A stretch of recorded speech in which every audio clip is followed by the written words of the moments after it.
Hey garden friends, I just wanted to drop in here really fast. I'm never really fast, am I? Anyways, I wanted to show you, these are what I call my Tammy roses because they're in front of my sister-in-law's house, the roses, and I'll just give you a little brief video of it. And it is just the most gorgeous rose to me. Now it grows in an area that's totally has different climate than I do. So I don't know if it will grow as well for me, even though it seems to just do so well with neglect, hardly any water, whatever. It just is a trooper. This last summer, I had taken cuttings last March or April. I stuck them into a jar of water. And I had several cuttings. Now this rose is so old and so overgrown, I couldn't find anything that wasn't a hardwood or mostly hard rather than a softwood cutting. So I just took them. I took that kind and, like I said, threw them into a jar of water. All summer long, as I watered the plants on my back deck, I filled it with water where it overflowed. So if it was getting dark and murky, whatever, it just was clear water. So I just refreshed the water like that whenever I watered, as I said. So by almost nearly fall or the end of summer, late summer, there was roots on several of them. I mean, I think 3 of them had rooted and had not rotted. And I potted them up. There was 3 that rooted. And then when I potted them up, look at, these are 2 of them. Look how gorgeous. This one is, they're already putting out new growth, even though it's been cold in here. And they have come along great. It's even starting to put out, I don't know, can you see down in there? Cane, sorry, from down there. And I'm just so thrilled that they have done so well.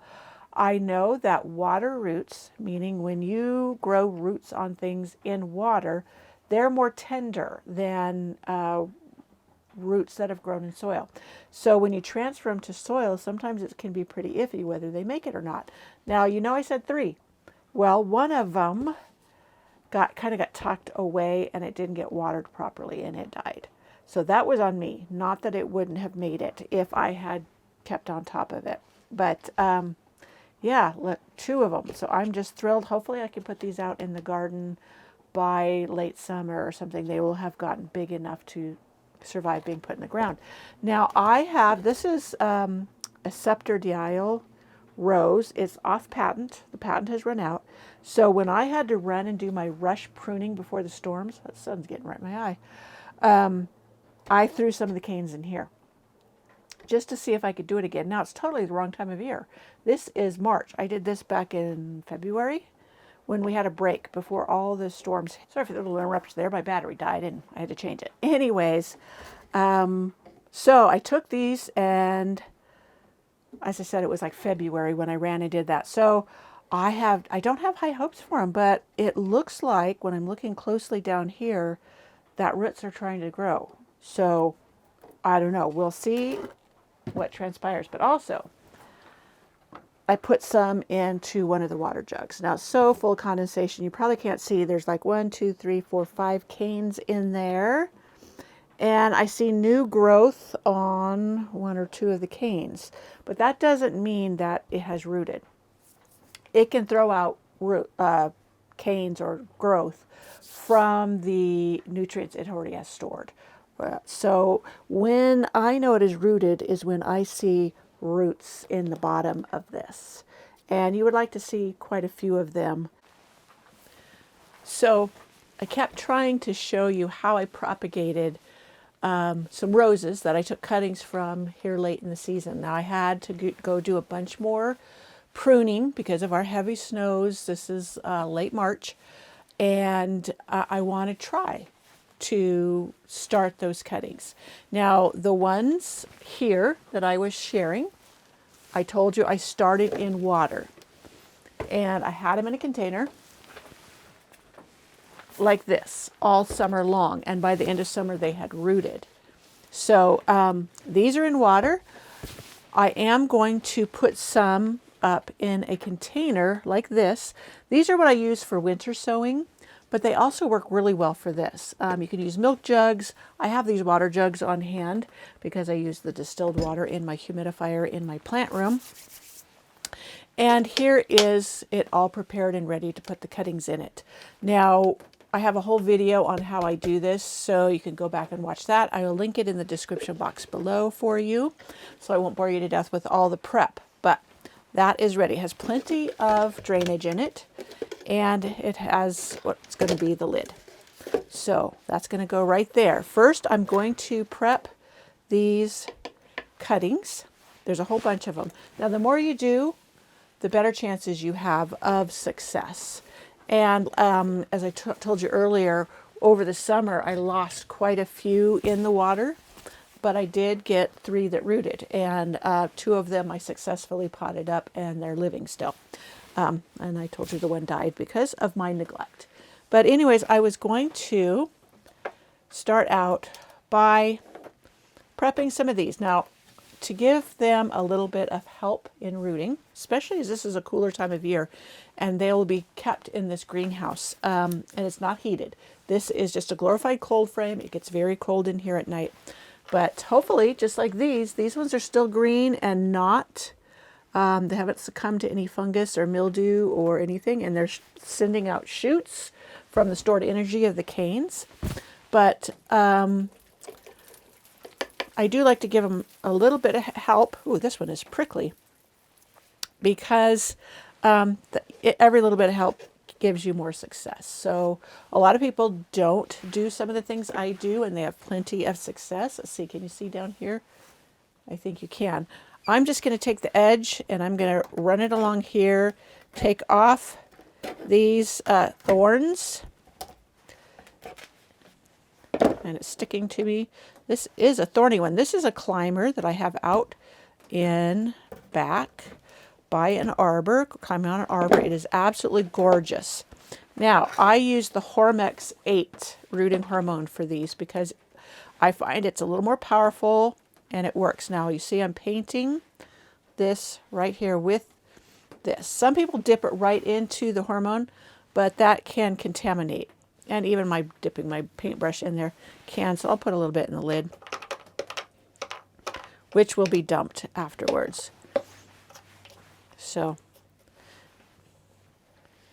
anyway, so there is one cane treated with the hormone. And I probably should go ahead and show you how and I'll just do a couple so you don't have to watch me do all of them.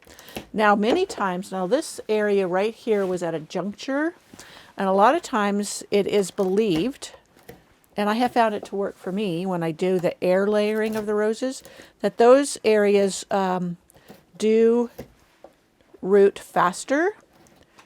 So that I'll check these when I take them out and root them if those areas actually did root better or have more vigorous roots. But somebody went by a camera. I gotta get more. Anyways, I'll do that. I'm gonna leave some in the water to see too, if probably just a few in the water. But see, here's a break right here where it was going to start to bud. That probably would be a good area for it to root. I'm not going to scrape that off. I'm just going to scrape all these little thorns off. Maybe even cut the bottom off more. Have it be a clean cut there. And rooting hormone. Rooting hormone, especially over that area. Okay, I'm just going to do a couple for you, and I'll do the rest later so you don't bore you to tears. But how I make sure that it does not, and I probably should have had soil in here already, but that's not a big deal. So I know that they will have a better chance of not rotting. I'm just going to put a little bit of the alcohol in there. You could do this with what is it? Hydrogen peroxide. I'm just going to dress down the whole stem. Just brush it with the rubbing alcohol. That will evaporate. You can rinse it off too after you've let it sit. And this kind of kills any bacteria. I have not had it harm the plant. Those in there that have been in there for a few months were done the same way. Now I'm going to go rinse them really quick.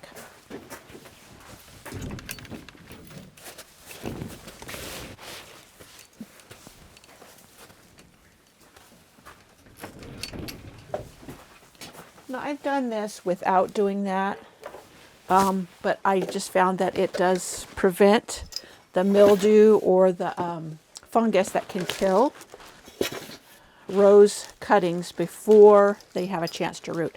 Now I've got this pretty filled, well filled. I'd say there's a good 4 inches in there, and that's because the more of the cane that I have underneath the soil, the better. Now I'm going to make a little hole, a dibble. Move that out of the way, so that when I push it down in there, the rooting hormone does not get wiped off. I push it down there very far, and I put the cane in there. I do not want them to touch. They do not need leaves to root. And there we go. So I'm going to do a few more, come back, and I will show you how I wrap it up. Oh. I was able to fit 5 in here where they're spaced apart well. But as you note, I cannot close the lid. So I'm going to have to cut these canes down to a size where I can close the lid. And that's fine and dandy. They don't need to be tall to root. So there. Now it's a size where I can get them all in there. And I tape it shut. You don't have to tape it shut. I just do to keep the moisture in there and let them go. That way, you know, the moisture's conserved and you don't have to water as frequently. Oh, we're getting some sunshine. It was 60 degrees earlier today, just about. Then it clouded up and started snowing again. It just can't decide what it wants to do. That snowstorm we got that was only supposed to be 3 inches ended up being nearly a foot. So we're just getting blasted this year with snow. I have scissors, but I don't know where they're at the moment. So there we go. All right and tight. Now I will put this into a container to soak water up so it's well moistened. I will write the name of the rose on it and the date. So this is... Today is 3/30. Oh. Yep, 30. Today's March 30th. It's going to be April 1st, and we're still buried in snow here in the mountains. So that, my friends, is how one of the ways, I got many, propagate roses from cuttings that I had to rush out and cut from roses that were damaged in these heavy snows. So if I get some roses, fine. If not, nothing lost, because I was going to have to cut them back anyways. So, and hopefully we will get good healthy roses or cuttings rooted like these. And these ones I will leave in the water, and I'll just change out the water every other day or so and see if these get the water roots. So there you go. This is how I rooted. Now I told you in the beginning, this one was a rose that I had a really difficult time getting to start by cuttings, so I decided to try with the water method, and it did work. Now I'm hopeful that this method, this is the same rose as this. No, I'm sorry. This is the Scepter Dial that I have out in the back that I had to run and cut in February. Hopefully this will root. I am going to be down where this rose is in the valley tomorrow, and I'm going to take some more cuttings and try to do it this way and see what happens. See if I'm more successful this time around than I was the last time in this method with that particular rose. So I hope you enjoyed this. I was going to make it quick, but I don't know if I did. Video on how to propagate roses that seem to be a little bit more difficult. That would be these with the water. And how I do it a bunch in a container. You've also seen where I did them in like a Starbucks cup. That's really neat because that can fit on your windowsill. So it's a very small space, a space-saving way.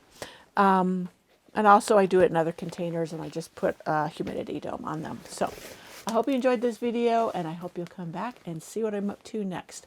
I think I'm going to share some flowers that I want to try and to grow with my roses in my rose alley. That's coming up this summer. All right, I'll see you in the next video. Bye.